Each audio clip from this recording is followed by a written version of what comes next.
no Microsoft Word 2016, em sua configuração padrão, um usuário criou uma tabela com uma linha e duas colunas. Na primeira célula, digitou 1 e depois pressionou Tab. Em seguida, digitou 2 e pressionou Tab. Digitou 3 e pressionou Enter. Digitou 4 e pressionou Tab. Digitou 5 e pressionou Enter. Assinale a alternativa que indica quantas linhas e colunas, respectivamente, a tabela ficou. Bom, aqui nós temos uma questão que ela serve para quê? Para você passar na prova, tá? Porque é realmente uma questão que, sei lá, eu não vejo muita utilidade disso no seu dia a dia, de saber isso exatamente, mas talvez tenha utilidade também e eu que estou sendo crítico demais. Vamos lá. Como lá na prova você vai estar sem computador, sem nada, eu vou fazer aqui no papel e depois a gente responde no Word. Entenda no papel como se fosse a sua prova aí. Lá no Microsoft Word, né, você criou uma tabela com uma linha, beleza?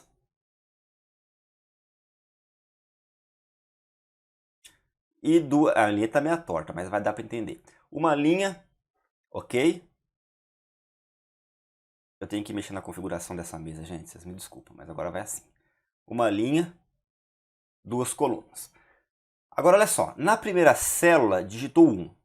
Ok, tá aqui o 1. E depois pressionou o Tab. Se ele pressionou o Tab, faz o quê?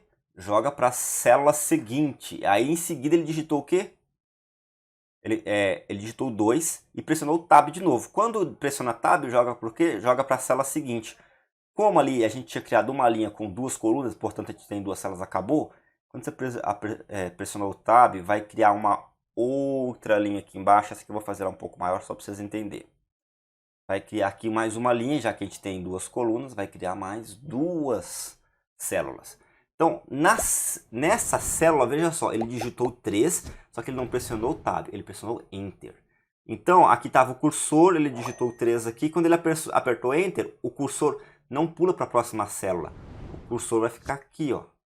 E aí ele digita 4 e aperta Tab. Quando ele aperta Tab, ele joga para a segunda célula, e no caso que é a quarta, na verdade, né, a segunda célula dessa linha, aí digitou 5. E quando ele digita 5, ele pressiona o quê? Enter. Então o cursor pula para cá. Então, beleza. Essa é a nossa configuração. Duas linhas, duas colunas.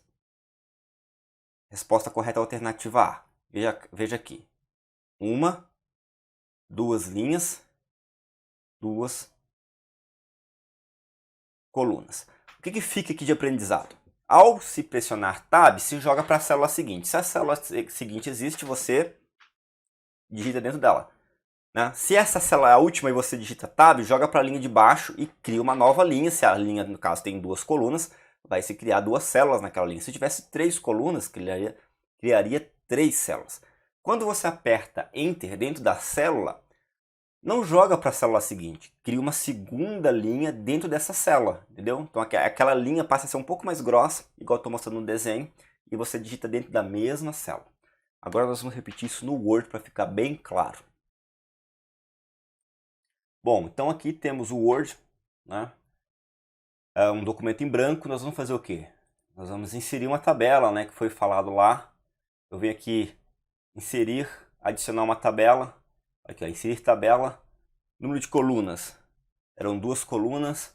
Número de linhas. Uma linha. Dou OK. Dentro da primeira célula eu digitei 1. E apertei Tab. Vai pular para a segunda. Olha lá, pulou para a segunda célula. Digitei 2 e pressionei Tab. Aí criou mais uma linha. Naturalmente 2 células porque tínhamos 2 colunas. Aí aqui eu digito 3 e não pressiono Tab. Eu pressiono Enter. Como disse na questão. Então o que acontece? O cursor pula para a linha de baixo. Aí eu digito 4 e agora sim eu digito Tab. Pula para a célula seguinte. Eu digito 5 e agora eu digito Enter.